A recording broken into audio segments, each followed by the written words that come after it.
Johnny Somali is probably going to spend some time in a Japanese prison, depending on whether or not the Japanese government wants to make an example out of him. They might just deport him, but if they decide they really dislike him, the crime he's accused of has a 1 to 4 year sentence, depending on how lenient the government feels, followed by deportation and being banned from Japan. Considering that Japan has a conviction rate of 99% and he literally live streamed his alleged crime, I would be willing to say that I think his goose is cooked, which isn't great for him since Japan's prisons haven't changed all that much since their imperial days, with forced hard labor being a hallmark of their prison system. So today let's talk about Johnny Somali and how he managed to make Japan angry at him, which given Japanese culture is pretty hard to do. So who is Johnny Somali? Well, he's an IRL live streamer. Now all IRL content is kind of sketchy. Something about the risks you're taking while out on the street, filming the general public who usually don't want to be filmed, even if it's legal to do so in public without people's permission, which it is in America at least. It seems like you're just making the choice to be a nuisance when you pick up that camera in streaming backpack. But there are two real types of IRL streamers. Those who are aware of how weird it is to do IRL streaming and go out of their way to accommodate people while they're live, and those that are aware of how weird it is and decide to play into it, becoming as big a menace as possible. Because bad press is still good press, and being dumb in public is a pretty good way for you to get people to watch. Johnny Somali is of the latter type. He is, in my opinion, a menace to society. He's basically just Ice Poseidon, but in Japan for whatever reason. I have zero idea why you would take the risk to do this kind of thing in Japan, but he's basically been going around just bothering random Japanese people for no good reason, between having his text-to-speech loudly repeat Hiroshima and Nagasaki, the site of the 2 atomic bombings that ended Japan's imperial age and basically killed their god, on the subway. I don't know what's going on. Yeah, I'm sorry, I don't know what's going on. I don't know what's happening. To having pretty much brawls in the street. Hop in Discord right now. Hop in Discord. Oh, whoa. It's pretty easy to see why people are upset with him. It's clear to me that he's the kind of guy who has never faced punishment in his entire life and considers himself to be above other people and above the law. Now that kind of thing isn't too unheard of in American states like California, where they've basically just given up on actually arresting and punishing people, hence the massive amount of crime. But it's a little different in Japan. You see, a lot of things in Japan modernized after the end of World War II, but Japanese culture around crime and punishment is still pretty harsh. Maybe not Imperial Japan throw you outside in a blizzard to see how fast you get hypothermia punishment, but still hard labor and harsh sentences. We're talking about a country that doesn't even tell their criminals when their execution date will be until they're on their way to the chopping block. And they have a 99% conviction rate. Now that doesn't mean that 99% of people arrested in Japan are guilty, but it does mean that 99% of them end up being found guilty, which is weird because technically you're innocent until proven guilty in court under Japanese law, but it certainly doesn't usually play out that way. Unfortunately for Johnny Somali, he was allegedly arrested for criminal trespassing from this incident where he walked into a construction site and started going around bothering workers. Yeah, that's right, an active construction site.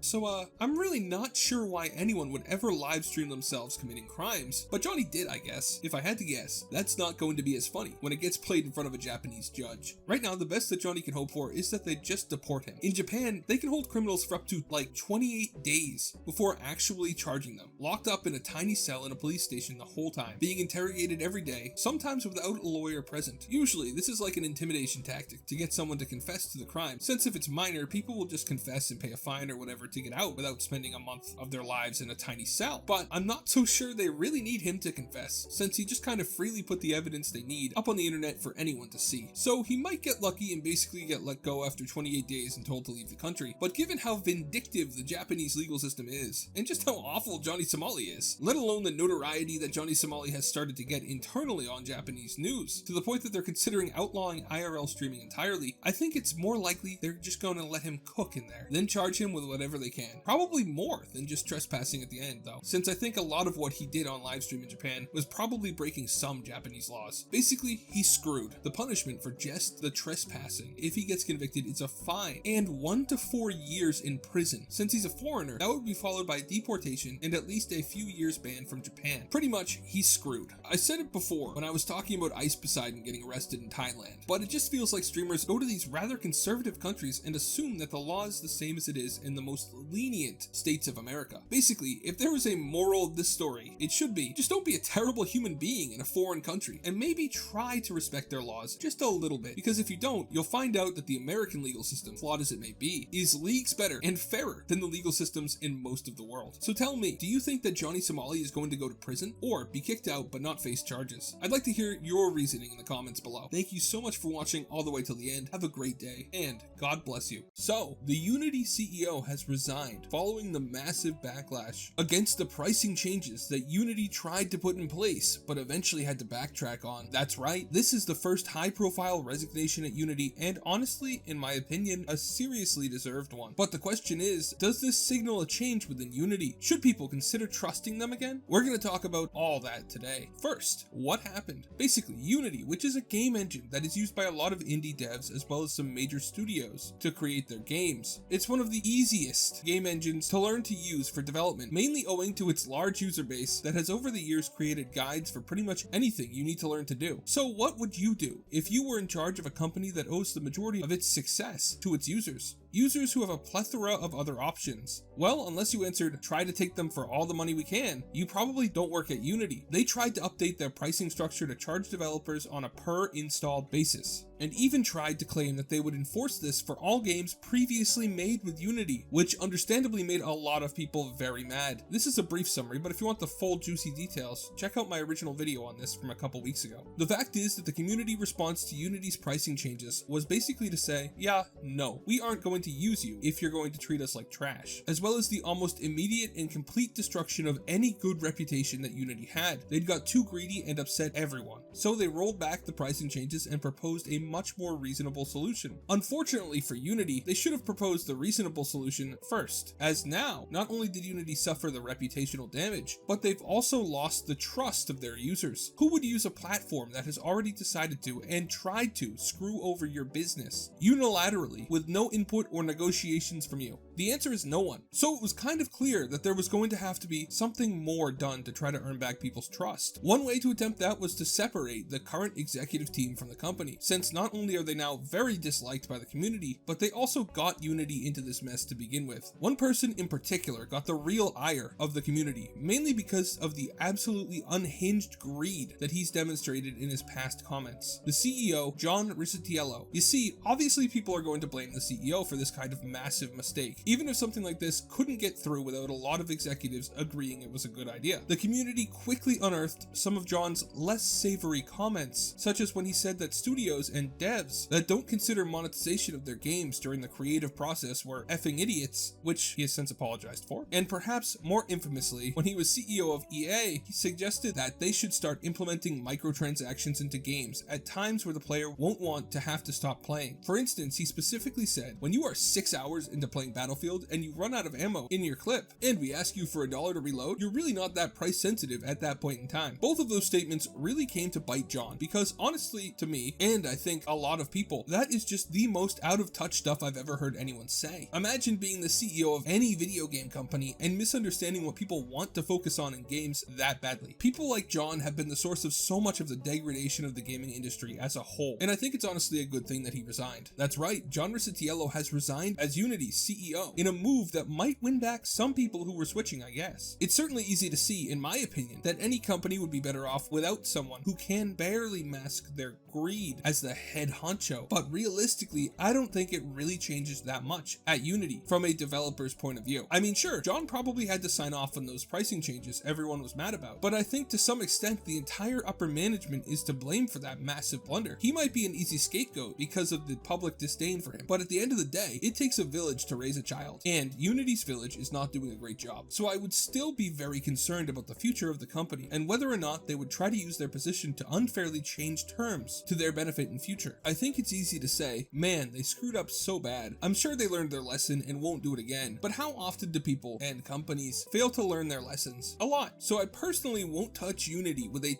10-foot pole until they've done a lot more to win back trust. What do you guys think? Can you trust Unity again? Or has the ship sailed? What do you think they could do to make people trust them again, if anything? Thank you so much for watching till the end. Have a great day, and God bless you. Adin Ross managed to convince hundreds of thousands of people that he was going to have the leader of North Korea on his Kick stream. Yeah, that's right. So many people believed him that not only did he manage to break records, he literally broke the Kick website. Now, it might be unsurprising, but the leader of the hostile foreign nation did not actually appear on Adin's Kick stream. Instead, Adin had a dude who works as an impersonator come on. So today, let's take a look at what happened and why people would even believe him for a second. Now, Adin Ross is a really popular streamer on Kick. He's part of the sort of pseudo right-wing red pill crowd. You know, people like Andrew Tate. He's actually kinda ridden Tate's coattails to get to his current level of success, and I don't think it would be incorrect to say that he's the biggest streamer on Kick. Certainly when Kick first launched, Adin Ross was one of the first big names to move over to it, since he liked their attitude towards rules. Basically, where live streaming sites like Twitch have very restrictive and honestly almost oppressive rules on what can be said and done on a stream, Kick takes the opposite approach. Basically anything goes. Adin was such a big part of the site in its early days that people still think of him as the face of Kick, despite the fact that I think that Kick has been quietly distancing themselves from him, on top of telling him to tune down his more ridiculous antics, given Adin has done some things that were controversial to say the least. But why Kim Jong Un? Honestly, why not? The idea of having the leader of North Korea on is provocative, dangerous, and honestly just some perfect clickbait, given Adin's audience is young kids who probably don't know much about the Hermit Kingdom and who basically worship the ground Adin walks on. I guess it might be understandable why some of his younger audience would believe it. I mean, Adin does talk with Andrew Tate a lot, and to Adin's audience, Tate is probably more famous than Kim Jong Un. But for anyone over the age of 14, I think it was pretty obvious that this was going to turn out to be a stunt. And yet, I know of at least a couple adults I've met that were seriously wondering if it was going to be the real Kim Jong Un or not. I mean, you can make an argument that it's possible. Kim Jong Un is known to be fond of American celebrities. For instance, one of the great American diplomacy efforts of recent years involved sending over Dennis Rodman, a basketball player that Kim Jong Un likes, and having them get to know each other. I suppose Dennis Rodman would look like Kissinger compared to Adin Ross's diplomatic skills, though. I suppose one could approach it and say that North Korea was trying to reach the American youth, which is Adin's audience. And let's be honest, you can't watch 5 minutes of an Adin Ross stream and after that still argue that Adin Ross wouldn't be easy for the North Koreans to manipulate. Even if English isn't his first language, I would think that Kim Jong Un would be able to talk circles around Adin. So, like, I guess I could see some adults believing this because, well, if you wanted an easy way to make Americans look stupid, this would have certainly been one way. But I think what really happened was that most people who tuned in probably didn't really believe it would be real, but if by any slim possibility it was real, they didn't want to miss it, so they showed up. When I say they showed up, I mean it. The Kick view count for Adin's stream showed around 400,000 people watching it live, but Eddie, one of the co-owners of Kick, said in an interview that there were so many people that the view counter was broken. He said that the stream got to 700,000 viewers just before the impersonator came on, but then the website crashed from the stream of that many people being on at once, meaning that Adin's plan of the perfect clickbait actually worked. Not only did he break his own concurrent viewer record, he broke the Kick site's record, and he literally broke the site for a couple minutes. So whether the people believed Adin or not doesn't really matter. What does matter is that this made a really bizarre piece of internet history, and I think it's criminal that it's not being talked about more. Also, I genuinely could see someone in North Korea seeing the articles about this and realizing that live streaming would be a good way to improve the nation's image. So I legitimately wouldn't be surprised to see Kim Jong Un or some other representatives for the North Koreans try something like this in the future. Though I doubt they would go with someone like Adin Ross. They might want to look for someone who's, I don't know, a little more respectable. So what do you think? Were you one of the 700,000 viewers? Did you fall for Adin's ruse and think that Kim Jong Un was actually going to show up in the flesh? Let me know in the comments. It really helps the video out. Thank you so much for watching all the way till the end. Have a great day and God bless you. So the YouTuber LEMMiNO, who produces some of the highest production value videos on YouTube, has thrown down the gauntlet and called out basically every reaction Twitch streamer and YouTube channel. You know the type I'm talking about. People like XQC and Hasan, who will watch entire videos that YouTubers put time and effort into, justifying what amounts to content theft by saying they're reacting to a video. In reality, most of their reaction typically amounts to just sitting there and making occasional comments, which isn't transformative in any way. Hasan is known specifically for being the only one with the audacity to routinely leave his stream while someone else's content is playing, making it pretty hard to think he's engaging in good faith under the fair use doctrine. But despite Hasan's egregiousness, XQC was really the one caught lacking by LEMMiNO. You see, LEMMiNO recently put up an hour-and-a-half long deep dive into the death of President JFK. It's incredibly in-depth and is probably not just the most polished JFK video on YouTube, but likely the most well-researched. He breaks down where everyone in the book depository was at the time of the JFK shooting with incredible detail, even pointing out some weirdness in the first-hand accounts. But a video this good is easy pickings for the React crowd. Why put effort into your own stream when you can sit down and watch someone else's video for an hour and a half? After all, work harder, not smarter. And there's nothing easier than sitting on a face cam, watching a video, and providing nothing in return. And LEMMiNO is not a fan of this kind of thing. You see, he recently uploaded his 5 million subscriber Q&A, and one of the questions he answered was basically, what do you think about these reaction streamers and channels? And he gives a really good breakdown of what is a good reaction and what is a bad reaction, which ends up as, if you're going to use the majority of someone's video and do little to make it your own, then you're doing it wrong. It's okay to react if you do it in good faith and actually add to it, but otherwise, it's bad.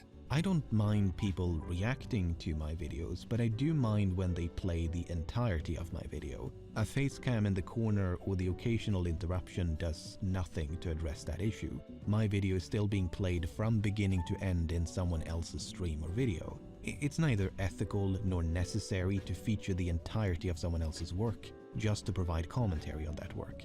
If movie review channels can function without playing the entire movie, then so too can reaction channels. Indeed, some of them do precisely that. You know, they'll play a brief clip of what they're watching, followed by their reaction. Even streamers can do things like only show the progress bar, thereby forcing viewers to seek out the original video to sync up and watch along with the streamer. Now, of course, LEMMiNO is correct there, and he's right to be annoyed, because with a video as good as this one, everyone wanted to squeeze whatever money they could from LEMMiNO's video, even if that meant taking money right out of his pocket. Restreaming and re-uploading someone's content, if you are not transformative in any way, basically serves as a direct market substitution for the original video, and does inevitably hurt the original creator of the video, especially when the video is already getting millions of views and the original uploader doesn't need the exposure that the streamers tend to cite as a benefit. Granted, most YouTubers who've had their videos reacted to by these people end up seeing very little in return when it comes to either views or any other metric, though the streamers do want you to believe that they're doing a service and that everyone blows up after they've been reacted to. That is most often just a lie. Anyway, the watching of LEMMiNO's JFK video by React streamers caused a reignition of the entire debate around reaction content. XQC seems to have taken the brunt of the criticism, since the other React streamers are smart enough to just not address, argue, or mention it. It also probably helps that XQC consistently has the worst takes imaginable. And you can guess that he was defending himself with basic arguments, that streaming is hard and sometimes he needs to do something easy, which isn't an argument that has any merit. Or that it's fine because people watch it and no one has forced him to stop yet. So he's gonna keep doing it until either he has to stop or people stop watching, which also isn't a real argument. It's in the same vein as saying, well, yeah, I didn't get caught, so it's not really a crime. It might be true in the fact that no one is currently stopping you, but it's not true in the fact that just because no one makes you not do something doesn't mean that you shouldn't decide not to do it on your own. He also said in an interview that he talked to LEMMiNO and LEMMiNO said it was fine. Became a big thing, and it started because you reacted to a LEMMiNO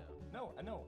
Actually, legitimately, no. I talked to LEMMiNO off stream in DMs. LEMMiNO did not voice a problem about me reacting. It was an original gamer or some shit like that. This guy just stole the con, blah, blah, blah. LEMMiNO didn't give a f. I talked to LEMMiNO.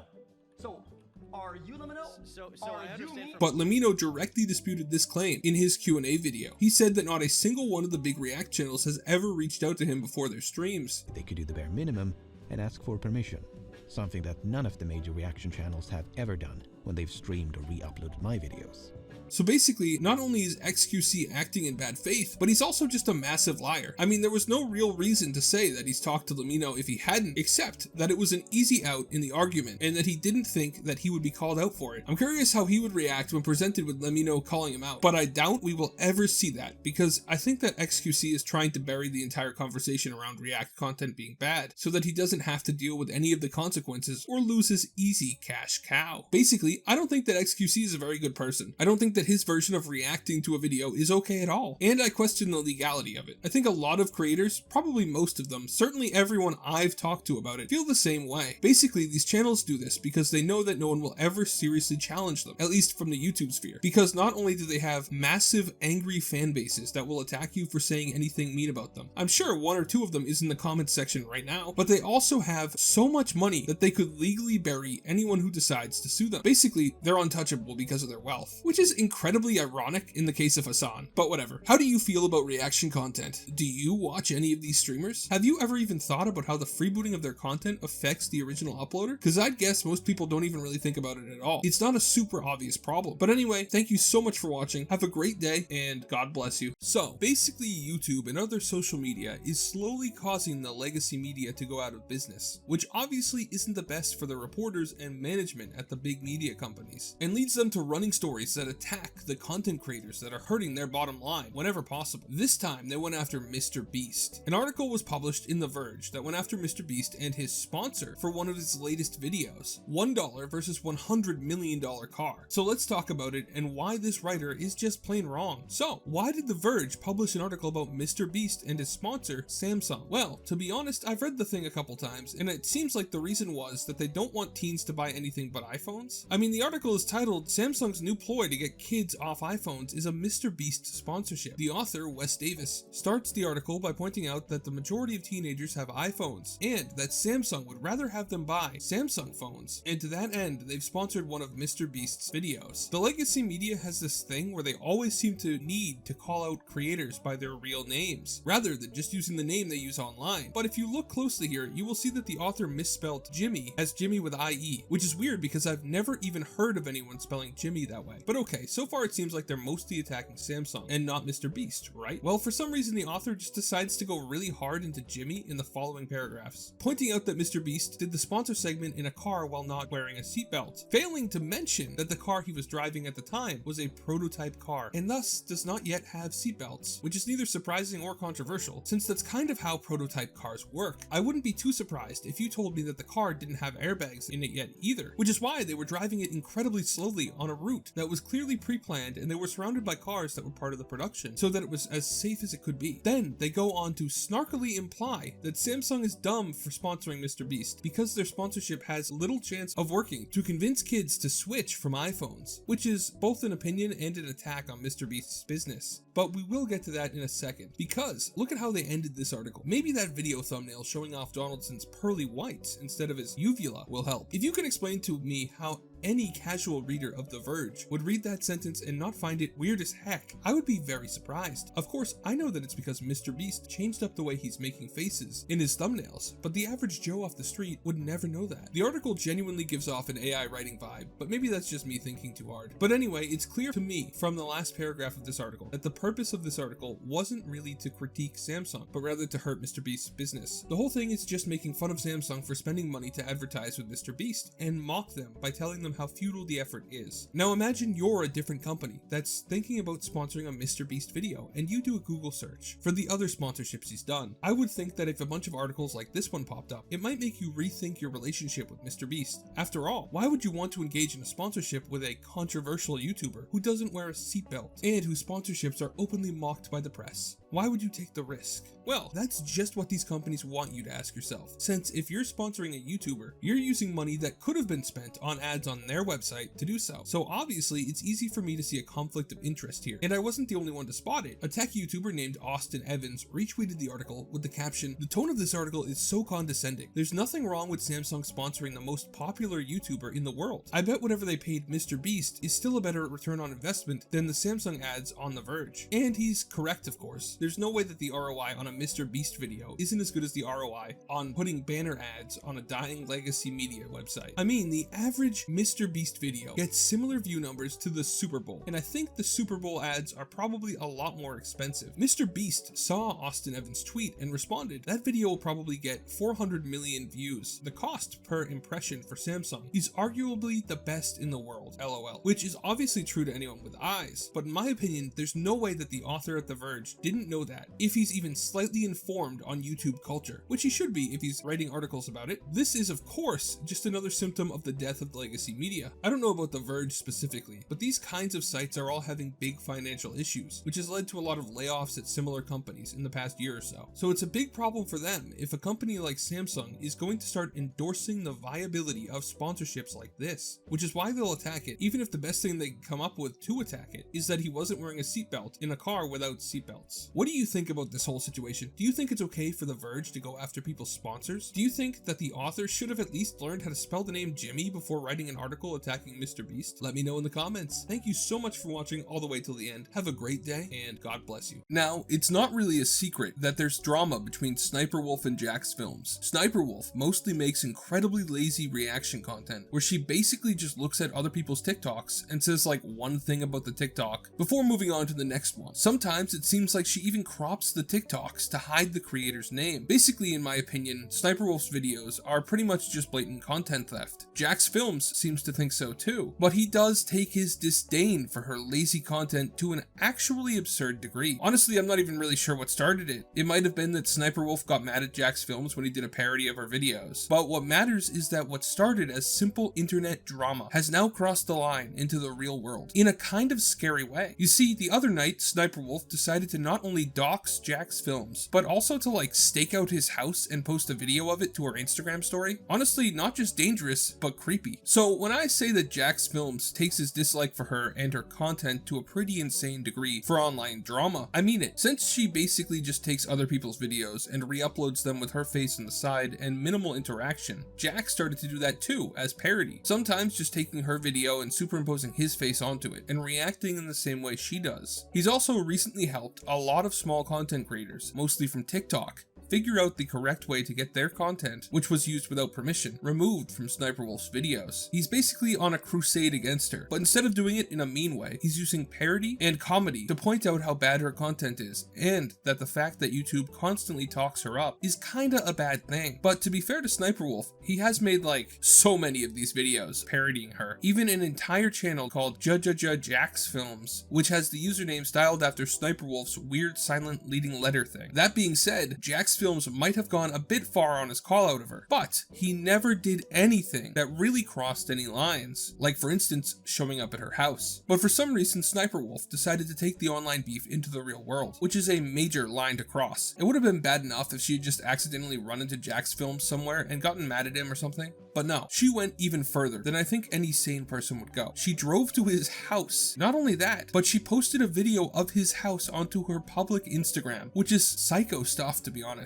It started with this photo and poll on her Instagram story, asking her fans if she should go to Jacksfilms' house, since he lives like 5 minutes from where she was shooting whatever content she was making that day. Which, when you really think about it, is kind of crazy in and of itself, because it means that not only has she looked up Jacksfilms' legal address in the past, but she committed it to memory enough to realize when she was going to be close enough to it to make it viable for her to go and show up. Not exactly something that people do routinely. Now, obviously, I'm not going to put the video of Jacksfilms' house in this video, but she later followed up by driving to Jacksfilms' house and taking a video of the outside of it with the caption, "Let's talk like adults" at Jacksfilms, which honestly is something out of a mafia movie. In the industry, we call this a thinly veiled threat, basically a "I know where you live" type warning. It would be bad enough if she had sent this to Jacksfilms in DMs, but by posting the video of his house to her Instagram story, she doxed Jacksfilms. Since it's not really hard for some crazy people to find where someone lives based on the outside of their house. I mean, look at some of the GeoGuessr channels on YouTube. If one of those guys wanted to use their power for evil, well, this would give them the location. Jacksfilms obviously called this out for what it was immediately when he saw it. He posted a tweet saying that SSNiperwolf had doxed him and called it creepy, gross, and violating. SSNiperwolf screenshotted Jack's response tweet and posted that to her Instagram story with the caption, "This creep has been harassing me for months," then plays victim saying, "I threatened him when I just wanted to talk to him. I have no ill intentions." It's so sad when people have to constantly create drama to paint pay their bills. Personally, I think that the person creating drama in this scenario is probably the one who went to the other's house, uninvited, and posted a video of it for the world to see. But I guess SSSniperwolf doesn't see it that way. There were a few more posts on her Instagram, basically of her trying to shirk responsibility for what she'd done, but none are so poetic as this one, where she said, "Accusing me of doxing is defamation. I have no idea how to dox. He literally posted his address on Google and said I threatened him and doxed him." Honestly, I don't know if she's just making excuses or if she genuinely doesn't understand how what she did was wrong, and I don't know which of those options would be worse. So let's walk through that. She says she doesn't know how to dox, and saying she did is defamation. Well, doxing is just posting someone's personal information online/publicly where anyone can see it, when the person whose information it is obviously doesn't want it out in the wider world. I think that it's pretty clear that posting a video of the outside of someone's house falls into that definition, and so do the majority of people who I've seen discuss it. Well, it's not as bad as if she posted his straight up address. It's definitely still past the boundary and just the wrong thing to do, especially over internet drama. Secondly, I don't think he literally posted his address on Google. I think that she looked up his docs and is now saying that she thinks that he posted his own docs, so it's okay? Which, I mean, that's not really how that works, and Jacksfilms definitely did not post his own address for anyone to see on Google. And as for how she threatened him, well,